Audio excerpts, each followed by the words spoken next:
Hello दोस्तों, मेरा नाम है हर्षवर्धन। दोस्तों देखिए, आज इस वीडियो में हम आपको जो फ्लूइड मैकेनिक का पहला चैप्टर होता है इंट्रोडक्शन, यह बहुत छोटा सा चैप्टर होता है। इसको आज हम इस पूरे लेक्चर में सिंगल लेक्चर में कवर करने वाले हैं। ठीक है, इंट्रोडक्शन चैप्टर वो। अब देखिए, इसको स्टार्ट करने से पहले हम आपको कुछ बताते हैं। देखिए, आपने पदार्थ की 3 अवस्थाएँ देखिए या होती है। ठीक है, कौन कौन सी होती है पदार्थ की 3 अवस्थाएँ? एक तो ठोस अवस्था होती है, एक द्रव अवस्था होती है, 3 अवस्थाएं होती है। 3 कौन कौन सी अवस्थाएं होती हैं? ठोस अवस्था होती है, द्रव अवस्था होती है और गैस अवस्था होती है। ठीक है, तो जो हमारा सब्जेक्ट है फ्लूइड मैकेनिक्स, ठीक है, फ्लूइड मैकेनिक्स जो हमारा चैप्टर है, या सॉरी जो हमारी बुक है, इसके अंतर्गत हम फ्लूइड यानी कि द्रव इसको बोलते हैं तरल। ठीक है, तरल के बारे में पढ़ेंगे। तो इसमें जो ठोस है, ठोस के बारे में डिस्कस नहीं होएगा, ये आपको ध्यान रखना है। ठीक है, इसमें क्योंकि हम पढ़ रहे हैं फ्लूइड मैकेनिक्स, तो इसमें सिर्फ द्रव का और गैस का ही डिस्कशन होगा। चलिए इसको पढ़ते हैं। अब ये देखिए, ये चैप्टर नंबर 1 इंट्रोडक्शन, जिसको हिंदी में कहते हैं परिचय। ठीक है, फ्लूइड मैकेनिक्स चैप्टर ये पहला चैप्टर है आपका। ठीक है, अब देखिए, अब हम पढ़ रहे हैं फ्लूइड मैकेनिक्स। और फ्लूइड मैकेनिक्स पढ़ने से पहले आपको ये पता होना चाहिए फ्लूइड्स क्या होता है और फ्लूइड मैकेनिक्स क्या होते हैं, इनकी डिफिनेशन क्या क्या होती है। ठीक है, अब देखिए, फ्लूइड को जो हिंदी में कहते हैं तरल पदार्थ कहते हैं। ठीक है, अब देखिए, इसकी डिफिनेशन के बारे में बात करेंगे तो तरल वे पदार्थ होते हैं जो बह सकते हैं। ठीक है, यानी कि जिनका प्रवाह हो सकता है, बह सकते हैं। ठीक है, तथा जिस बर्तन में इन्हें रखा जाता है ये उसी का आकार ले लेते हैं, अर्थात इनका स्वयं का आकार निश्चित नहीं होता। यानी कि इनका कोई इनका आकार होता है फ्लूइड का, इनका कोई निश्चित आकार नहीं होता। जैसे कि आप वाटर ले लीजिए, जैसे आप वाटर को किसी बर्तन में, आप सपोज़ कि आप कांच के गिलास में रखते हैं, तो जैसे आप वाटर को कांच के गिलास में डालेंगे तो उसी का आकार ग्रहण कर लेगा। ठीक है, तो इसीलिए इसमें कहा गया है कि इसका कोई आकार निश्चित नहीं है। ठीक है फ्रेंड्स, फ्लूइड्स आपको, और हाँ, फ्लूइड्स को जैसे हम फ्लोर पर या कहीं पर भी नीचे गिराते हैं तो ये किसी भी दिशा में बहने लगता है, यानी कि इसका प्रवाह होने लगता है। ठीक है, इसको हम फ्लूइड्स कहेंगे। ठीक है, इसमें यही लिखा है कि तरल वे पदार्थ होते हैं जो बह सकते हैं। अभी हमने आपको बताया कि फ्लोर पर गिरा कर ये किसी भी दिशा में बह सकते हैं। ठीक है, तथा जिस बर्तन में इन्हें रखा जाता है ये उसी का आकार ले लेते हैं, अर्थात इनका स्वयं का आकार निश्चित नहीं होता। ठीक है, एग्जाम्पल देख लीजिए, जैसे कि सभी द्रव, यानी कि जितने भी हमारे लिक्विड है, जैसे कि वाटर ले लीजिए, पेट्रोल ले लीजिए, ऑयल ले लीजिए, सभी मतलब जितने भी हमारे द्रव के लिक्विड के फॉर्म में आते हैं वे सभी फ्लूइड होते हैं। गैस, वाष्प, तरल पदार्थ कहलाते हैं। ठीक है फ्रेंड्स, ये चैप्टर इंट्रोडक्शन बहुत ही छोटा सा चैप्टर है, इसको हम सिंगल लेक्चर में ही कवर करेंगे। ठीक है, चलिए आगे देखिए। अब देखते हैं फ्लूइड मैकेनिक्स की डिफिनेशन। अभी हमने फ्लूइड की डिफिनेशन देखी।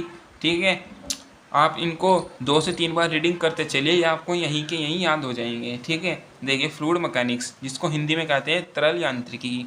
अब तरल यांत्रिकी की क्या होता है, इसकी डिफिनेशन देखिए।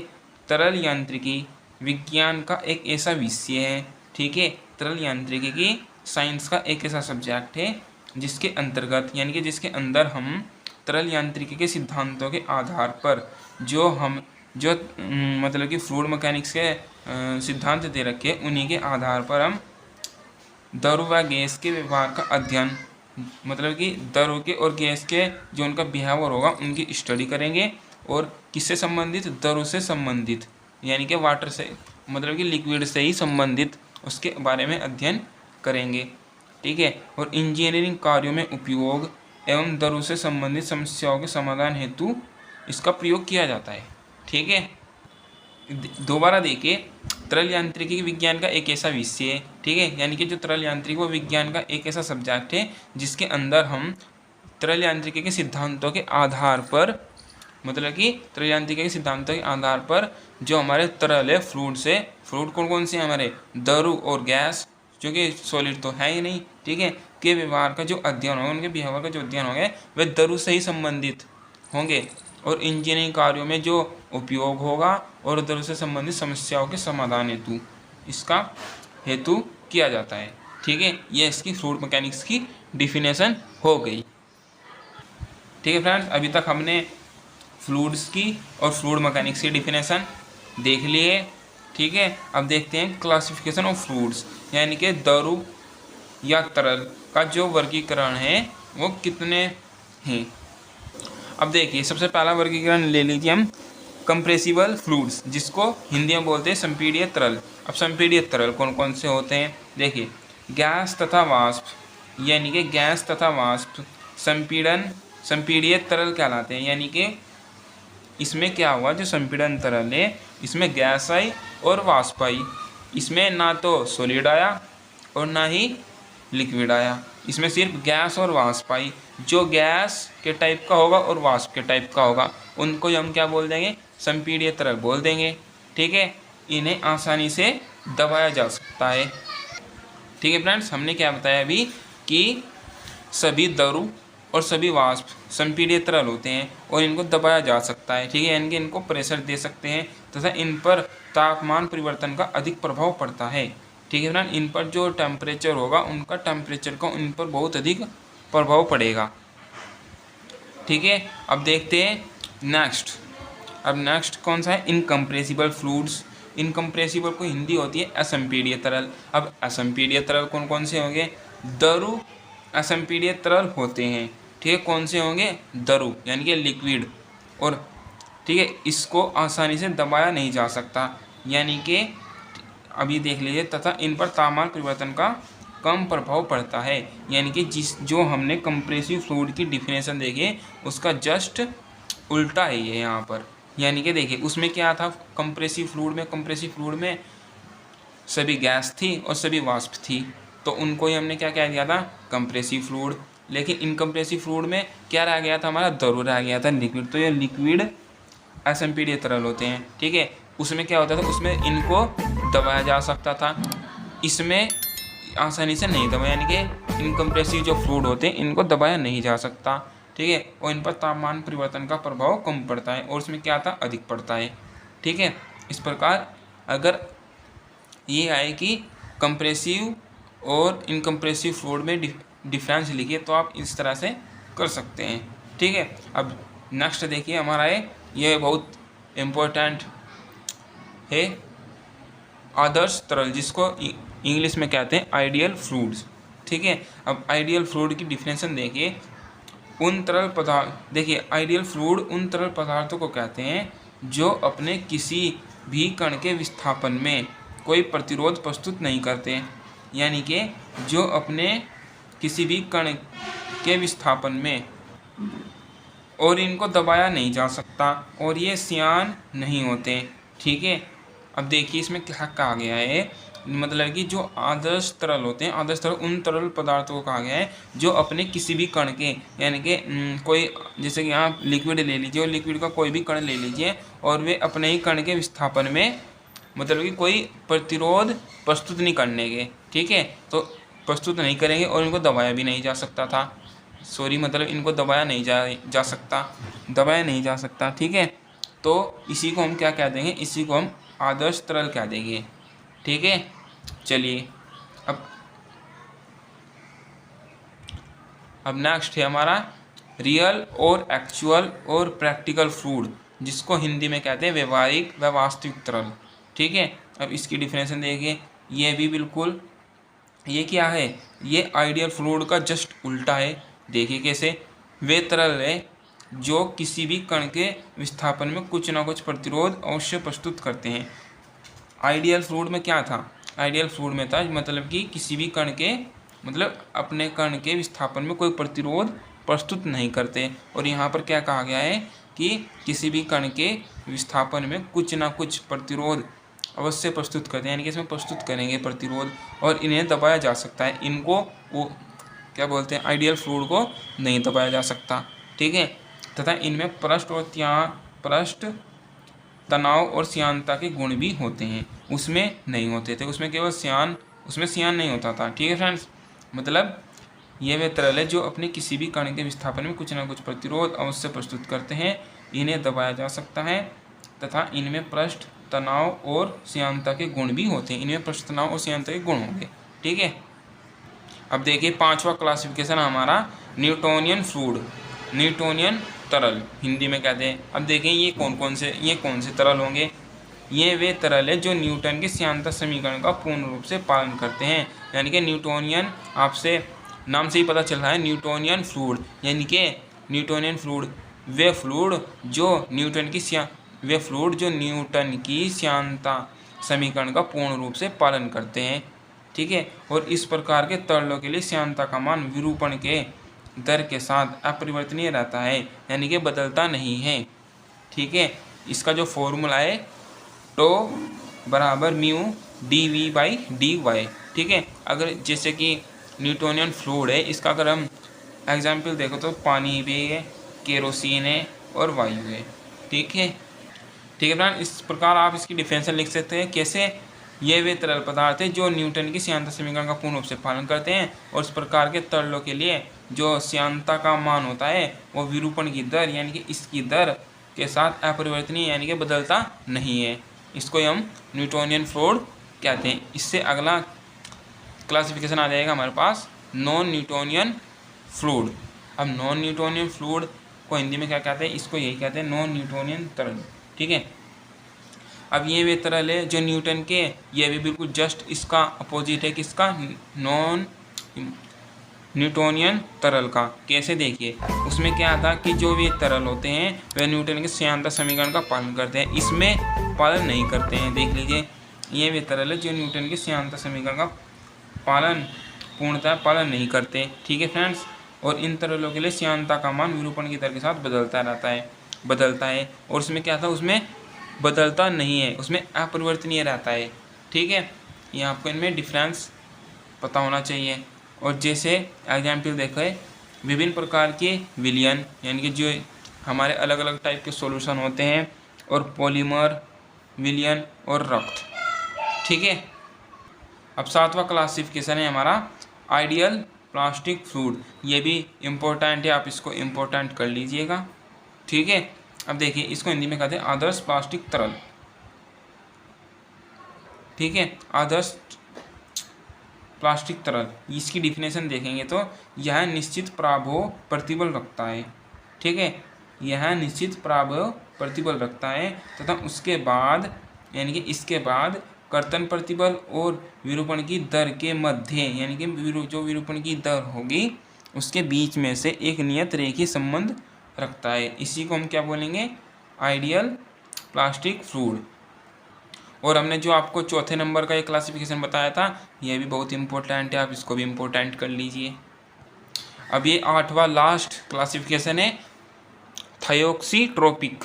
ठीक है, अब ये देखिए, ये आइडियल प्लास्टिक फ्लूइड के ये भी बिल्कुल अपोजिट है।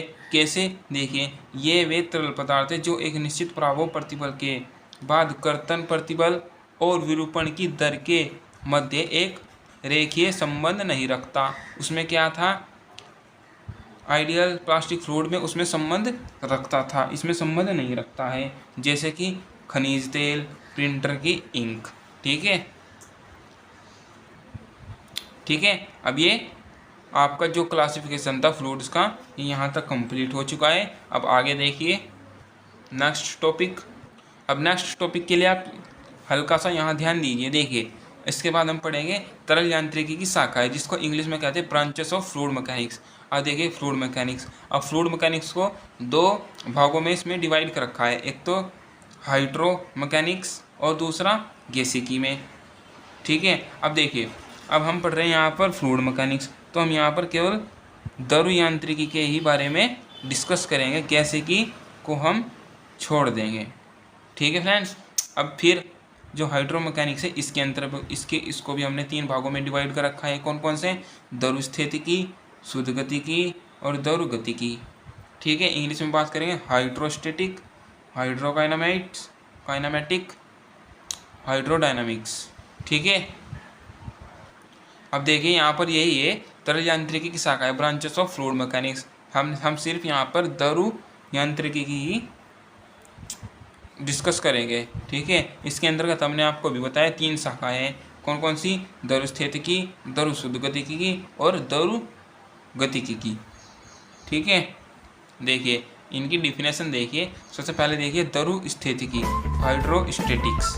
हाइड्रोस्टैटिक्स की जो डिफिनेशन होती है वो होती है इसके अंतर्गत, यानी कि इसके अंदर हम तरल यांत्रिकी के सिद्धांतों के आधार पर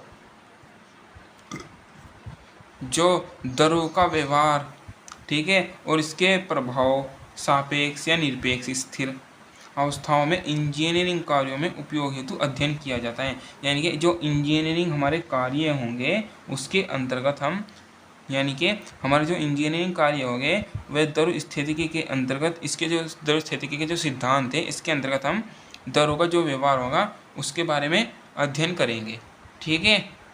यानी कि इसकी डिफिनेशन देखें तो दोबारा, इसके अंतर्गत हम तरल यांत्रिकी के सिद्धांतों के आधार पर, यानी कि तरल यांत्रिकी के सिद्धांतों के आधार पर द्रव के व्यवहार का, ठीक है, इतना आपको समझ में आ चुका होगा।